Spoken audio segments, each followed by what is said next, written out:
ہمارے اکابر اللہ تبارک و تعالیٰ ان کے درجات بلند فرمائے، حضرات اکابر علماء دیوبند، ان کو اللہ تعالیٰ نے اس آخری دور میں حضرات صحابہ کرام رضی اللہ تعالیٰ عنہم کا ایک نمونہ، عملی نمونہ بنا کر دکھایا تھا۔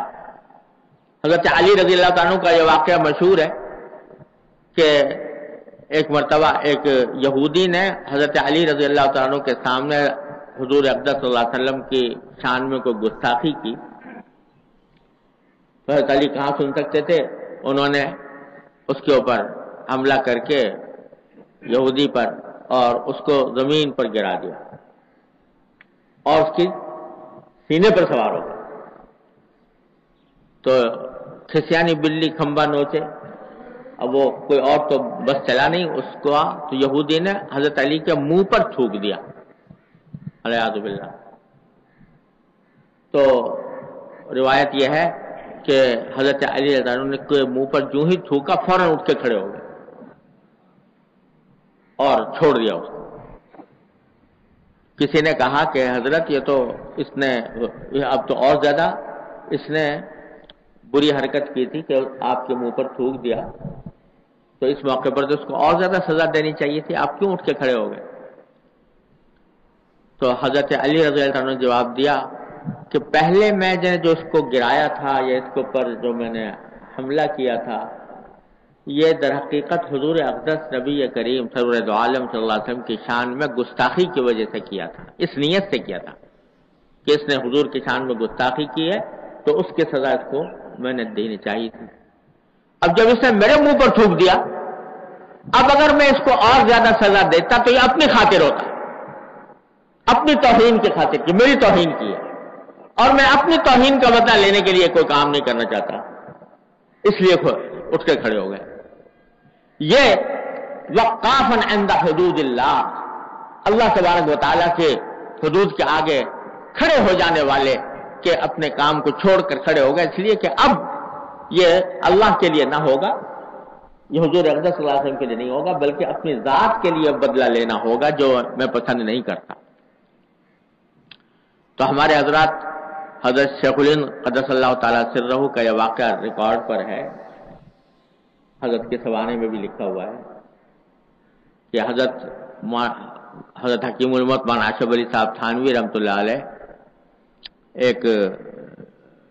کانپور شہر میں مدرسے میں پڑھاتے تھے، اور کانپور میں کچھ منطقی حضرات کا بڑا زور تھا، معقولی قسم کے لوگ تھے اور کچھ بدعات کی طرف مائل تھے۔ وہ حضرات علماء دیوبند کے علمی مقام کو نہیں سمجھتے تھے، نہ ان کے علمی مقام کو جانتے تھے۔ تو حضرت حکیم الامت مولانا تھانوی رحمۃ اللہ علیہ فرماتے ہیں کہ میرا دل میں یہ خواہش پیدا ہوئی کہ میں اپنے استاد حضرت شیخ الہند مولانا محمود حسن صاحب رحمۃ اللہ علیہ کو کسی وقت دعوت دوں اور ان کا بیان کراؤں تو ان کو پتہ چلے کہ علم کی حقیقت کیا ہوتی۔ چنانچہ حضرت شیخ الہند رحمۃ اللہ علیہ کو دعوت دی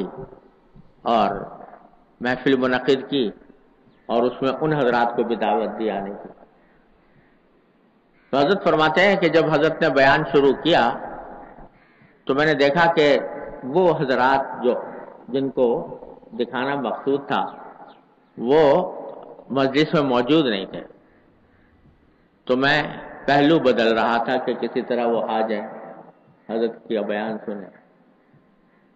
حضرت کا بیان شروع ہوا اور اتفاق سے اس میں بڑے عالمانہ، فاضلانہ، معقولی قسم کے مسائل حضرت نے چھیڑے، تو مجھے بہت خیال ہوا کہ اس وقت وہ لوگ آئیں تو ذرا سنیں کہ حضرت کیسی باتیں فرما رہے ہیں۔ اتنے میں وہ آتے ہوئے نظر آئے اور آ کر مجلس میں بیٹھ گئے، تو میں اطمینان ہوا کہ الحمدللہ جو مقصد تھا وہ حاصل ہو رہا ہے اور ان کو بات پہنچے گی۔ تو حضرت کا بیان اپنے شباب پر تھا، لیکن بس جو ہی وہ آ کر بیٹھے تھوڑی دیر کے لیے، تھوڑی دیر گزری تھی کہ حضرت نے بس بات کو کسی طرح سمیٹ کر اور وہیں ختم کر کے آخر دعوانا الحمدللہ رب العالمین کہہ کے بیٹھ گئے۔ میں بڑا حیران ہوا کہ ابھی تو بیان اپنے شباب پر تھا اور چاہیے تھا کہ ابھی اور اس کی تفصیل ہوتی، لیکن حضرت نے اس طرح کر کے اس کو چھوڑ دیا۔ تو کسی نے پوچھ بھی لیا کہ حضرت اب تو موقع تھا کہ آپ زیادہ تفصیل کے ساتھ بیان فرماتے، تو فرمایا کہ ہاں بھائی یہی خیال میرے دل میں بھی آ گیا تھا، یعنی میرے دل میں بھی یہ خیال آ گیا تھا کہ اب یہ لوگ آئے ہیں تو ان کو سنانے کے لیے اپنے یہ علمی تحقیقات ان کے سامنے بیان کروں، تو اب جو بیان ہوتا وہ اللہ کے لیے نہ ہوتا، وہ ان مخلوق کو سنا کر ان کی تعریف حاصل کرنے کے لیے ہوتا، اور یہ اخلاص کے منافی تھا۔ ایسے بیان کا کوئی فائدہ نہیں کہ جس میں مخلوق کو راضی کرنا پیش نظر ہو، اللہ کی رضامندی پیش نظر نہ ہو۔ تو یہ عین بالکل شباب کا بیان ہے، اس وقت میں چھوڑ دیا یہ کہہ کر کہ یہ اللہ تبارک و تعالیٰ کے لیے نہ ہوا، یہ مخلوق کے لیے۔ تو یہ کانٹا دل کے اندر لگا ہوا ہے کہ کون سا عمل کس وقت کس جذبے کے تحت انجام پا رہا ہے۔ میں نے اپنے شیخ سے سنا، حضرت عارف قدس اللہ تعالیٰ سرہ سے، کہ ایک مرتبہ حضرت حکیم المت مولانا تھانوی رحمۃ اللہ علیہ بیان فرما رہے تھے، اور بیان کرتے ہوئے کوئی مضمون دل میں آیا تو ان الفاظ کے ساتھ حضرت نے بیان کرنا شروع کیا کہ اب جو میں بات کہنے جا رہا ہوں تحدیث نعمت کے طور پر کہتا ہوں کہ یہ بات آپ مجھے سے سنیے گا، کہیں اور آپ کو یہ بات نہیں ملے گی۔ دو تین مرتبہ کچھ اس طرح کی بات فرمائی، ابھی جو میں بات کہنے جا رہا ہوں وہ آپ مجھے سے سنیں گے، کسی اور سے آپ کو یہ بات نہیں ملے گی۔ پھر ایک دم سے خاموش ہو گئے اور کہا کہ بھائی مجھ سے بڑی سخت غلطی ہوئی اور میں اللہ تعالیٰ سے معافی مانگتا ہوں کہ یہ جملہ میں نے کہہ دیا کہ تحدیث نعمت کے طور پر یہ کہتا ہوں کہ یہ بات آپ مجھ سے ہی سنیں گے، کسی اور سے نہیں سنیں گے۔ یہ تحدیث نعمت نہیں ہے، یہ تعلی ہے، یعنی اپنی بڑائی کا بیان ہے، اور مجھ سے یہ غلطی ہو گئی، میں اللہ تعالیٰ سے استغفار کرتا ہوں، استغفر اللہ استغفر۔ یہ میں عین بیان کے دوران مجمع کے سامنے حضرت والا نے یہ بات ارشاد فرمائی، کیونکہ کانٹا لگا ہوا ہے دل میں کہ جو کام کر رہا ہوں وہ آیا اخلاص کے ساتھ ہے یا نہیں، اور وہ صحیح طریقے پر کر رہا ہوں یا نہیں کر رہا، یہ کانٹا دل میں لگا ہوا ہے۔ اس کے نتیجے میں جو کام ہو رہا ہے اس کا جائزہ لیتے رہیں کہ بھئی یہ واقعتاً اللہ کے لیے ہو رہا ہے یا اپنے نفس کو موٹا کرنے کے لیے ہو رہا ہے۔ یہ جائزہ اللہ تبارک و تعالیٰ اپنے رحمت سے ہمیں سب کو توفیق عطا فرما دے کہ اپنے ہر عمل میں یہ جائزہ لیتے رہیں،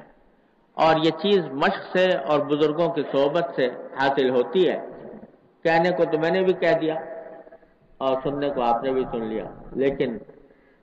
بزرگوں کی صحبت سے یہ چیز حاصل ہوتی ہے کہ آدمی کے دل میں یہ کانٹا لگ جائے